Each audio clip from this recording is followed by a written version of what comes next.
Hello, this is Frances welcoming you to the 1880th edition of the Enfield Talking newspaper, Dateline, the 8th of November 2012. The readers this week are Katherin, Elizabeth, Audrey and myself, with Dave on the controls. The items that we will be reading come from our local newspapers, the Enfield Gazette, the Enfield Advertiser and the Enfield Independent, and are their copyright. Local stories include Pensioners Are Left in the Cold, Town's Historic Pageant, the Olympic champion Charlotte Dujardin produces fireworks on her home return, and Stabbing leaves village in shock. If you're experiencing any problems receiving your Enfield Talking newspaper, please phone Diane de Jersey on 0208 805 6578. She is your listener's representative and will be pleased to help you. First of all, the special news items this week are: Sylvia Chapman has arranged a pre-Christmas dance on Tuesday the 27th of November at the Civic Centre from 6:30 until 10:30. A buffet meal and drinks are included in the price. Tickets cost £14. Please ring 07535 624 915 about booking transport. After playing outdoors against both visually impaired and sighted clubs in different tournaments and competitions, Enfield Visually Impaired Bowls Club is to return indoors for the winter. Our members feel that after the wettest summer on record, that they were looking forward very much to playing indoors once again, which has been made possible only by the generosity and support received from the management and staff of the David Lloyd Centre. Our bowls roll-ups take place on Thursday afternoons between 2 and 4:30 p.m. and they started on the 27th of September, but you can still go along. They're still looking for people. So if you yourself or maybe a visually impaired friend might be interested, please contact Jim on 020 8351 7259. We have helpers who will explain the rules and coach you on how the game is played. So why don't you give it a try? Once again, Enfield Vision is invited to the St. Monica Players Christmas Pantomime on Wednesday the 16th of January 2013 at 7:45 p.m. at the Intimate Theatre, 521 Green Lanes, Palmer's Green, London N13 4DH. The pantomime this year is to be Beauty and the Beast, and I'm sure it'll be a great show as usual. If anyone would like to have more details or reserve tickets for the evening, please contact Jim, again, at the office on 0208 351 7259 and leave a message if the office is unmanned. There will be limited transport available. At the end of side 2, please remember to turn over the address label in your postal packet. Put the cassette into the packet and return it to us as soon as possible, in readiness for the next edition. And now Audrey will read the first item of local news. A group of pensioners are mounting a campaign after being left with no heating or hot water for 2 weeks as temperatures have been plummeting. Since the boiler at Curtis House on the Ladderswood Estate, Arnos Grove, broke on October the 19th, 15 residents have been left in the lurch, enduring freezing temperatures inside their flats. They have been asking Enfield Homes to repair the boiler, which was installed only last year, but the housing organisation is yet to fix the problem. Lawrence Manning, who represents residents on the estate, is not surprised that they have been left suffering. He told the Advertiser, "I'm not at all surprised this has happened yet again. Last year there were people on the estate who had ice on the inside of their windows. The heating and hot water boiler system is completely antiquated. It is outdated equipment that breaks every time one thing goes wrong." Brian Stewart, 70, is one of the residents to have been worst hit by the broken boiler. He was left without any heat or hot water at all. "It's wearing me out," he said. "I keep candles about and wrap up as warm as I can, but no one comes round because it's so cold to sit in here. Me and my neighbours are all in the same boat." In 2009, we were told that the building, Curtis House, is uninhabitable, but nothing has changed and we still pay our rent. Throughout all this, I have still been paying my heating and water bills. But Enfield Homes, which runs the estate, insists everything possible is being done. A spokesman from the organisation said, there have been a number of problems with the communal heating system at Ladderswood Estate, and this has led us to replace the boilers. Unfortunately, the current problem relates to the heating pumps. We have to have these repaired by today, which is Wednesday. Our contractors have been on the site all week. The hot water pump was repaired last Friday, and we have installed monitoring equipment in order to be able to trace any further problems. Enfield Southgate MP David Burrows said, it is completely unacceptable for my constituents to be without proper heating for another winter. They were promised 2 years ago that 2011 would be the last winter in Curtis House and have been repeatedly promised proper heating. Sadly, each winter the boiler breaks down and is not fixed. This year their calls come for help are being ignored. Enfield Homes must not neglect my constituents and must prevent another bleak winter. Onlookers enjoyed a blast from the past when the owner of Forty Hall was brought back to life. An actor posing as Sir Nicholas Rainton, who became the Lord Mayor of London in 1632, dazzled the crowds during the procession from Enfield Town to Forty Hall on Saturday. The Rainton pageant celebrated the life of the successful merchant who died in Forty Hall in 1646 and is buried at St Andrew's Church in Silver Street, Enfield Town. The hour-long procession finished in time for the 7:30 firework display in Town Park. The celebrations continued at Forty Hall until 8 p.m, with fire eaters, music, dancing and reenactments entertaining the crowds. Double Olympic gold medalist Charlotte Dujardin was back on home turf on Saturday night, setting off the first of the fireworks in Enfield Town Park. Around 10,000 people were at the park in Cecil Road to see the Enfield-born dressage rider get the fireworks display underway. The event, which was organised by Enfield Scouts, brought London 2012 fever back to the borough as drummers from the opening ceremony and games makers volunteers took part in a parade. Scouts from across the borough marshalled the event, which also saw local unsigned band, US, entertaining the crowds. Charlotte, who won both individual and team gold medals in the dressage at this summer's games, set off the fireworks by pressing a huge plunger. She said, "This is the first time I've ever set off so many fireworks. The display was awesome." The 27-year-old was cheered by the crowd as she was presented with a memento of the event by Scout Grace Denny. Charlotte also praised the volunteers, adding, "The games makers at the Olympics made all the difference to the home competitors with their enthusiasm." Mark Dowsett, District Commissioner for Enfield Scouts, said, "So many volunteers have come together from Enfield Scouts to give the people of Enfield a wonderful and safe fireworks display for far less than the cost of a cheap box of fireworks. To have Charlotte here in this memorable year is the icing on the cake." Neighbours have described the horrific scene that left a woman with life-threatening injuries following a stabbing in Enfield Lock. Police were called to Enfield Island Village after midnight to reports of an injured woman in Gunner Drive. They found a woman in her early 20s suffering from multiple stab wounds. Police believe she was also struck by a vehicle driven by her attacker.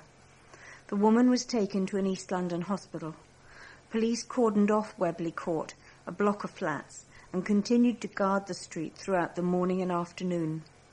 Officers remained tight-lipped about the site of the stabbing and said they were unsure how long access to the street would remain restricted. Smeaton Road, which is next to Gunner Drive, was also closed, and wooden boards were laid down over grass between George Lowell Drive and Rigby Place to allow traffic to flow. Husband and wife Nadia Din and Faisal Mir, who live in nearby Thornycroft Drive, were at home with their baby when they heard police sirens. The pair, who have lived in the village for more than 3 years, believed the attack may have happened in a bus stop opposite Wembley Court, although this remains unconfirmed. Mrs. Din said, "We didn't actually see anything, but I did see lights. I've heard it was the bus stop which is shut down. It is such a safe area. We have young people and children here, and my husband uses that bus stop all the time. It's quite scary." She added, "This area has never had any problems. We have such lovely neighbours, so it is really bizarre that it's happened here. It is really sad. It's a nice little village, a community area. It's a bit distressing knowing it has happened on your doorstep." Mr. Mear added, "We heard the police, but we didn't actually see anything. There used to be problems around here a few years ago, but that's gone away." A neighbour who wished to remain anonymous said she was woken by police sirens at 5 a.m. and crossed the street to speak to officers. She said you could see it was quite serious because they had forensic officers there and they were searching the ground. She said all the doors and windows at Webley Court were open while the forensic team investigated. She added, "It is quite sad because it will give the island a bad reputation when we know all the neighbours by their first names." Stephanie Botek, whose flat overlooks the scene, said, "I have lived here for 3 months and nothing like this has happened. This is terrible." A 37-year-old man has been arrested on suspicion of attempted murder. And now we'll continue with other items of news. A team of scouts headed to the House of Commons to learn about politics last week.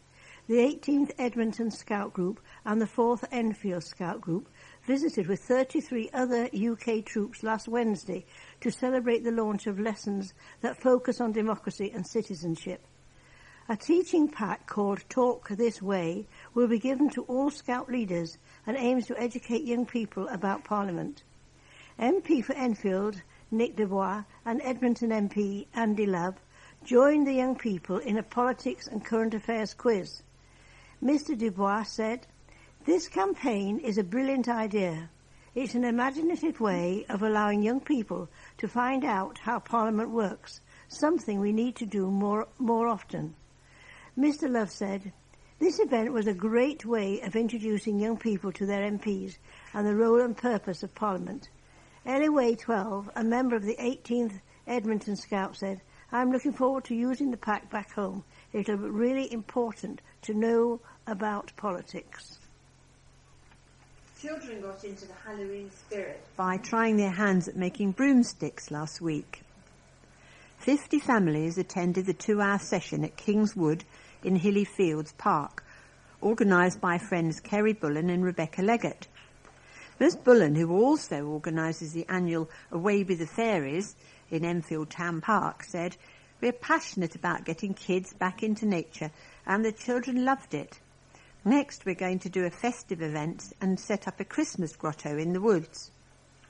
Miss Bullen is also hoping to create a nature trail through Kingswood to encourage people to play outside and is in talks with Enfield Borough Council about the project. Dozens of cleaners who worked at the Olympic Village during London 2012 were treated to an afternoon tea ceremony at Chicken Shed after they donated their wages to the Inclusive Theatre Company. Chicken Shed, based in Chaseside, Southgate, was given £9,120 by volunteers who worked at least 5 days during the Games in the summer. Murat Shevket, 24, from Tottenham, has been part of Chicken Shed for 9 years as a student and performer, and he was happy to give a week of his pay to raise money for the charity. He said, "It was hard work, but it was amazing. I made so many friends." He added that he was very excited to have a picture and chats with British bronze medal-winning diver Tom Daley, and like most volunteers, he was starstruck by Jamaican sprinter Usain Bolt. Murat credited the Olympics for a summer very different to the riots of last year. He added, "Last year people were frustrated because there was nothing to do. But being in the Olympic Village, you see people achieve, and you want to achieve too." At the tea ceremony at the theatre on Thursday, front-of-house manager Kevin Metchier announced that the volunteers' earnings will go to a special fund that will benefit children who need extra financial, staffing or access arrangements to take part in Chicken Shed workshops. A park has been transformed following a 1,157 £6,000 renovation. I'm never very good with figures. Mark Elul from the Friends of Weir Hall Recreation Ground said the park in Weir Hall Avenue had been dramatically transformed after families complained it was below standard. Enfield Borough Council helped to pay for the makeover from its Residents' Priority Fund. Cabinet Member for Environment, Councillor Chris Bond, said, "Our parks are the jewel in Enfield's crown. We are very proud of them and will do everything we can to maintain them in good condition while providing the facilities there that residents want and desire. The latest set of improvements in Weir Hall Recreation Ground have gone down well with park users and residents, and as a result of the care we've taken on improving the park, visitors' numbers have noticeably increased. As part of the revamp, the play area has been modernised and new bins and benches installed throughout the park. The path and entrance have also been cleaned, and Councillor Bond said the council's maintenance plan had been reviewed to ensure the park was kept up to scratch. A lunch club that provides a vital lifeline to pensioners throughout the borough could be axed next year when funding for the service is due to end. The potential loss of the Age UK Active Life Centre that runs the lunch club from St George's Church in Hertford Road, Lower Edmonton, has left Palmer's Green pensioner Mara Godsmart distraught. "All my friends go there. It's a way you get to know each other and stay in touch," she told the advertiser. "When we got the letters last week telling us that the club doesn't have funding from April next year, everyone was crying. This is a place where we meet people. The staff are all volunteers and they were so upset because we've gotten to know them over the years." The lunch club, which provides hot meals to pensioners every week, was funded by NHS Enfield until last year. When the Trust reviewed the outreach projects it funded, it decided that some services did not qualify for health service funding. Instead, Enfield Council stepped in and agreed to fund the club for 1 year until it could make alternative arrangements. But when that funding comes to an end in April, the lunch club will have no means of operating. Chief Executive of Age UK, Tony Seagrott, admitted that the future of the lunch club was uncertain and told the advertiser, "Despite our efforts to look at alternative sources of funding for the Active Life Centre from April 2013, we have not yet been able to find any suitable funding. This is the reason why we had no choice other than to start planning for the closure of the Active Life Centres. We are concerned about the impact that closing the Active Life Centres will have on a number of very vulnerable older people and will work to try and ensure that they receive the necessary support to maintain their health and well-being needs." A council spokeswoman said, "We agreed to provide transitional funding for a year while Age UK consider different options with their board and some of the individuals who use the service." As we enter the season of mists and mellow fruitfulness, my thoughts turn to the end of the growing season as Mother Nature beds down for winter. We in Enfield are incredibly fortunate in terms of our horticultural and other environmental endowments. Whether the farmlands of our green belt, Europe's largest concentration of gardening centres in Cruise Hill, the acres of allotment so many residents want to cultivate, or our award-winning parks, we are truly blessed compared to other Londoners. I wonder how these marvels might enrich the lives of as many of our fellow citizens as possible. Catching the W8 bus, I encountered an elderly couple glowing from the joy of spending an entire day, as the woman said, turning muck in the allotment. Having access to the great outdoors enriches their lives immeasurably, and their enthusiasm really touched me. I reciprocated by talking about my beetroot, which are stupendous this year. How this sharing of experiences about our common environment contrasts with what I read in 2 articles in the Advertiser. Firstly, Conservative councillor Tom Waterhouse's criticism of council plans to share the Hilly Fields greenways with more pedestrian, cyclists and wheelchair users, and then local residents curmudgeonly moves to limit the number of people enjoying Chase Green.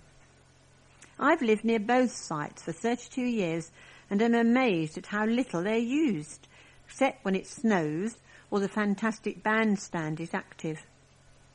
Measures to increase community use of green spaces are welcome. They're well regulated by the council. Restricting access to a privileged few is divisive. Surely the environment is there for everyone to enjoy, irrespective of income, property, position or health. This is the nature of civic space in a civil society. Our forefathers' generous bequest, and long may it continue. And that was an article by Vicky Pite. Zumba fans are being asked to dance the afternoon away in aid of children in need this Sunday. A Sambathon, which is being held at the Millfield Arts Centre in Silver Street, Edmonton, is aiming to raise thousands of pounds for the children's charity.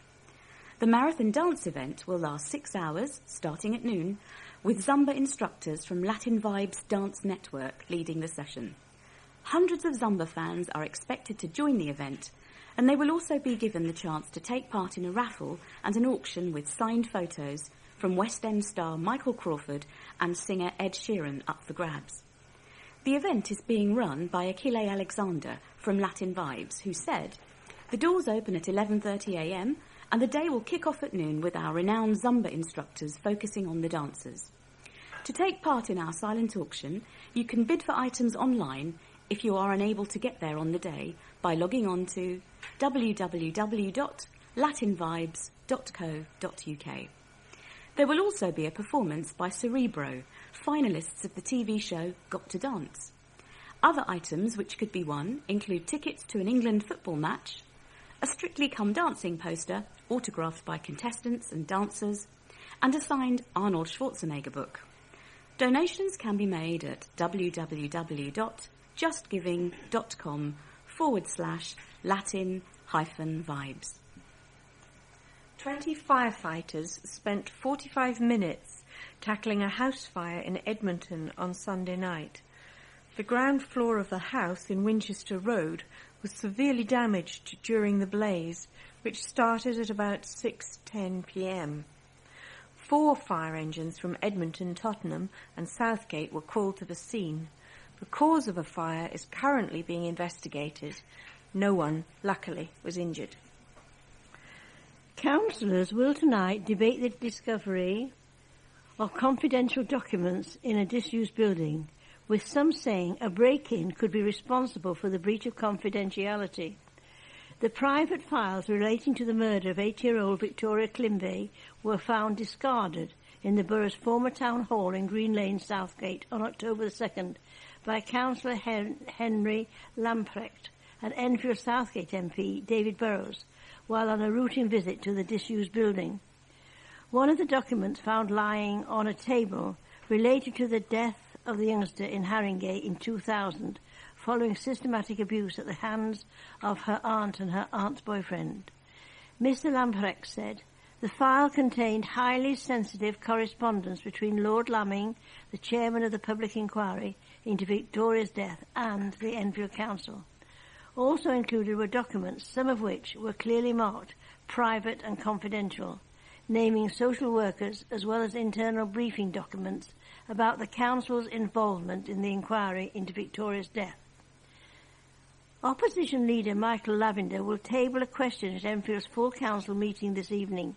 He plans to draw the council's attention to the fact that members of the public as well as the film crew currently using the old hall as a television drama set could have found the papers.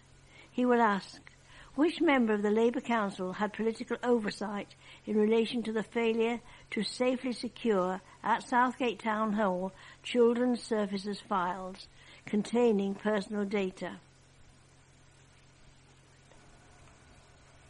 Enfield Council chiefs have been accused of providing jobs for the boys after selling a former recycling depot without putting the sale out to tender. The Carter Hatch recycling site in Melling Drive, Enfield, has been sold to Cornerstone Social Investment Company with the aim of converting the site into a school. The sale to Cornerstone, which specialises in converting publicly owned buildings into use for schools, is part of the council's drive to provide an additional 2,400 school places needed in the borough in the next 6 years. However, the sale has been slammed by Conservative councillors because no other firms were invited to put in a bid for the site. Henry Lamprette, Tory councillor for Southgate Green, said the sale was a means of providing jobs for the boys. In the call-in document, the Conservatives have stated that one of Cornerstone's non-executive directors is Sir Rod Aldridge, who stood down as chairman of outsourcing firm Capita in 2006 after it was alleged that the group won contracts thanks to his £1 million loan to the then Labour government, a claim which Sir Rod furiously denied at the time. Deputy Leader of the Council, Achilles Georgiou, condemned the opposition benches for trying to hold up the sale. He told the Advertiser the delay was frustrating the Council's plans to produce 2,400 new school places across the borough. Very simply, we have to deliver 2,400 school places in the next 6 years, he added. The Tories are trying to obstruct a programme that benefits Enfield. We follow procedure to the letter. We asked the council officers what we had to do, and we also got advice from outside legal advisors to make sure that we can deliver those extra school places in the next 6 years. We have now reached the end of side 1 of this tape. Please stop your machine now, take out the cassette, turn it over and start side 2.